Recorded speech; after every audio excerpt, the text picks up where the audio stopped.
नमस्कार साथियों, आज मैं आपको ले चलने वाला हूँ एक ऐसी रहस्यमयी कथा की ओर जहाँ समय झुकता है एक त्रिकालदर्शी राजा के आगे, जहाँ प्रेम की शक्ति तलवार बनकर दानवों से टकराती है और जहाँ एक राक्षस दंभिकासुर 500 वर्षों बाद लौटता है विनाश के लिए। यह सिर्फ एक प्रेम कथा नहीं, यह एक युद्ध है भविष्य को बचाने का। यह संघर्ष है आत्मबल, निर्णय और सत्य के पक्ष में खड़े होने का। तो चलिए आरंभ करते हैं त्रिकालदर्शी और शशिबाला की अद्भुत पौराणिक गाथा। भारतवर्ष के पूर्वी छोर पर बसा था एक समृद्ध राज्य कंचनपुर। इस राज्य के राजा विक्रांत सेन न केवल पराक्रमी थे बल्कि प्रजावत्सल और न्यायप्रिय भी थे। कंचनपुर की समृद्धि जितनी प्रसिद्ध थी उससे कहीं अधिक प्रसिद्ध थी उनकी पुत्री राजकुमारी शशिबाला। शशिबाला का सौंदर्य स्वर्ग की अप्सराओं को भी लज्जित कर देता।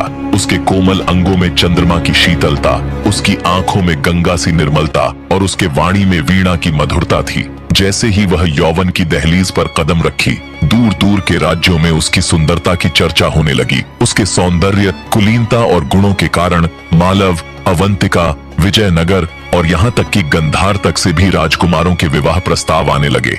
हर कोई चाहता था कि वह चंद्रमुखी राजकुमारी उसकी जीवन संगिनी बने। लेकिन इस बात से कंचनपुर नरेश जितने प्रसन्न थे उतने ही चिंतित भी। इतने रिश्तों में से किसे चुना जाए? राजा ने सोचा कि क्यों न स्वयं शशिबाला से पूछा जाए। एक दिन दरबार के बाद राजा ने राजकुमारी से कहा, बेटी, तू हर प्रस्ताव को मना कर रही है, क्या कोई कारण है?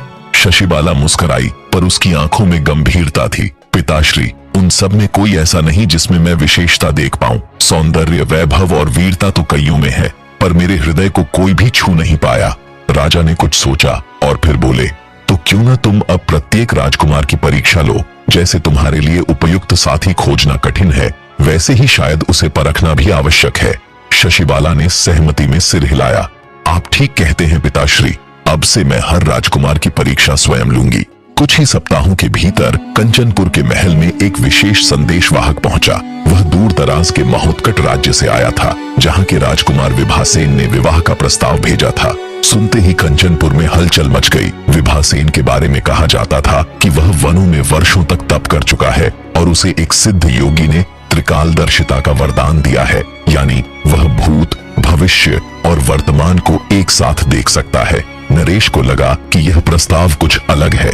उन्होंने उसे आमंत्रित किया और शाही आतिथ्य से स्वागत किया गया। संध्या का समय था। पुष्प वाटिका की ओर से हवा में चंपा और चमेली की गंध तैर रही थी। जलपान के पश्चात राजकुमार विभासेन को एक शांत सभागृह में बैठाया गया था। कुछ ही देर में रेशमी घूंघट के साथ राजकुमारी शशिबाला अपने अंगरक्षकों संग वहां पहुंची। जैसे ही विभासेन ने उसकी एक झलक देखी, उसकी साधना वर्षों की तपस्या सी प्रतीत हुई। उसकी आंखें स्थिर हो गईं, जैसे वह किसी स्वप्न में हो। राजकुमारी ने गरिमामय स्वर में कहा, तुमने ऐसा क्या विशेष है जो तुम मुझसे विवाह करना चाहते हो? विभासेन ने झुककर प्रणाम किया और दृढ़ स्वर में बोला, मैं त्रिकालदर्शी हूँ। मैंने वर्षों तक उत्तर ध्रुव पर्वत की कंदराओं में तप कर यह सिद्धि प्राप्त की है। मैं किसी भी प्राणी का अतीत, वर्तमान और भविष्य देख सकता हूँ। शशिबाला की भौहें तन गईं, पर एक हल्की मुस्कान होठों पर आई। ओह, तो फिर तुम मेरा भविष्य देख सकते हो? फिर क्षण भर चुप रहकर बोली, नहीं, भविष्य रहस्य है, उसे भविष्य ही रहने दो। क्यों न तुम मेरा भूतकाल बताओ? विभासेन ने थोड़ी देर आंखें मूंद लीं। उसकी सांसें गहरी हो गईं। महल में निस्तब्धता छा गई। कुछ ही पल बाद उसने आंखें खोली और बोला, आपने अभी तक सभी राजकुमारों के विवाह प्रस्ताव ठुकराए हैं और हाल ही में अपने पिता के आग्रह पर उनकी परीक्षा लेने को राजी हुई है। आप अपने निर्णयों में दृढ़ हैं और बाहरी वैभव से नहीं, अंतरात्मा की गहराई से प्रभावित होती हैं। शशिबाला कुछ क्षण उसे देखती रही, फिर कहा, तुमने सही कहा और तुम्हारी यह क्षमता दिलचस्प है, पर मैं कोई निर्णय तुरंत नहीं करती। मुझे सोचने के लिए समय चाहिए। तब तक तुम अतिथि गृह में ठहरो। रात जब महल में सन्नाटा छाया, शशिबाला ने अपनी खिड़की से आकाश की ओर देखा। चंद्रमा बादलों की ओट में छिपा था, जैसे कुछ छुपा रहा हो। उसके मन में पहली बार कोई आया था जिसने सिर्फ उसकी सुंदरता नहीं, उसकी आत्मा को भी पढ़ा था। क्या यह वही व्यक्ति था जिसका वह वर्षों से इंतजार कर रही थी? कंचनपुर के महलों में जब विभासेन अतिथि कक्ष में ठहरे हुए थे, तब राजकुमारी शशिबाला के हृदय में एक विचित्र हलचल चल रही थी। राजकुमार के त्रिकालदर्शी होने की कला ने उसे न केवल चौंकाया था, बल्कि एक अप्रत्याशित आकर्षण भी उत्पन्न कर दिया था। महलों की बालकनी में खड़ी शशिबाला रात की ठंडी हवा में झूलते चांद को देख रही थी, मानो वह उससे कोई उत्तर मांग रही हो। उधर विभासेन ध्यानावस्था में था। उसका हृदय स्थिर था, परंतु उसका मन राजकुमारी के सौंदर्य और उसकी परीक्षा के भावों से हिल गया था। उसे पहली बार किसी स्त्री के प्रश्नों ने प्रभावित किया था। अगले दिन राजसभा में नरेश की उपस्थिति में शशिबाला ने विभासेन से कहा, राजकुमार, आपकी त्रिकालदर्शिता अद्भुत है, परंतु मेरा हृदय अभी तक आश्वस्त नहीं। क्या आप मेरी एक और परीक्षा देंगे? विभासेन मुस्कुराया और बोला, राजकुमारी, मुझे परीक्षा देने में कोई आपत्ति नहीं, किंतु ध्यान रहे कि सत्य के दर्शन सदा सुखद नहीं होते। शशिबाला ने एक पुराना धूल भरा रत्नों से जरा लॉकेट मंगवाया और विभासेन को दिखाते हुए कहा, क्या आप बता सकते हैं यह किसका था? विभासेन ने लॉकेट को हाथ में लिया, आंखें मूंदी और क्षण भर में बोला, यह लॉकेट आपकी माता रानी चंद्रलेखा का है। जब वह युद्ध से लौटे महाराज की प्रतीक्षा कर रही थीं, उन्होंने यह लॉकेट आपको सौंपने के लिए रखा था, परंतु वह रुक गया। शशिबाला ने पूछा, परंतु क्या? विभासेन बोला, परंतु उस रात्रि को उन्होंने यह लॉकेट कभी आपको नहीं दिया, क्योंकि उसी रात उनकी मृत्यु हो गई थी। यह सुनकर सभा में सन्नाटा छा गया। शशिबाला की आंखें भर आईं। यह रहस्य केवल शशिबाला जानती थी और अब यह विभासेन के द्वारा उजागर हो गया था। यह प्रमाण था उसकी शक्ति का। नरेश ने उसे गले लगाया और कहा, राजकुमार विभासेन, आपकी विद्या असंदिग्ध है, किंतु मैं अपनी पुत्री के निर्णय के बिना कोई वचन नहीं दूंगा। शशिबाला ने कुछ नहीं कहा। वह चुपचाप उठकर चली गई। महलों के भीतर रात को वह अपने कमरे में दर्पण के सामने खड़ी रही।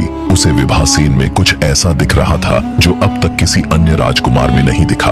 आत्मबल, आत्मज्ञान और रहस्यमयी धैर्य। कुछ दिन बीते।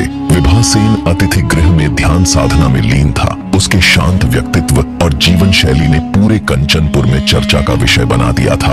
राज्य की प्रजा तक उसकी प्रशंसा करने लगी थी। इन्हीं दिनों शशिबाला ने अपनी दासी से कहा, यदि विभासेन केवल त्रिकालदर्शी ही नहीं बल्कि मेरे साथ राजधर्म का भार उठाने योग्य भी है तो उसे एक और परीक्षा देनी होगी। अगले दिन राजसभा में शशिबाला ने घोषणा की, मैं विभासेन को अंतिम परीक्षा के लिए आमंत्रित करती हूँ। यदि वह इसमें सफल होते हैं तो मैं उनका प्रस्ताव स्वीकार करूंगी। नरेश ने पूछा, कौन सी परीक्षा? शशिबाला बोली, राजकुमार को अगले 7 दिवसों में कंचनपुर के आसपास के गांवों में जाकर बिना किसी राजसी सुविधाओं के प्रजा की दशा जाननी होगी और यह प्रमाणित करना होगा कि वह एक प्रजा वत्सल राजा बन सकते हैं। विभासेन ने सिर झुकाकर कहा, मैं यह परीक्षा स्वीकार करता हूँ। अगले दिन वह आम नागरिक के रूप में महल छोड़ चुका था। उसने जमीनी जीवन का अनुभव किया, किसानों की कठिनाइयां, व्यापारियों की समस्याएं और साधारण जन का दुख। तीसरे दिन जब वह एक बीमार वृद्धा के घर पहुंचा तो उसने अपने तप से उसकी पीड़ा दूर कर दी। 5वें दिन उसने गांव के विद्यालय में बच्चों को शिक्षित किया। 7वें दिन जब वह कंचनपुर लौटा तो उसके चेहरे पर संतोष था और हाथ में वह गांव वालों की शुभकामनाओं से लिखा गया पत्र। सभा में उसने कहा, राजकुमारी, मैं त्रिकाल देख सकता हूँ, परंतु अब मुझे यह भी झांत है कि राजधर्म केवल सिंहासन पर बैठकर नहीं निभाया जाता, बल्कि जन के बीच जाकर अनुभव करने से ही सच्चा राज्याधिकार प्राप्त होता है।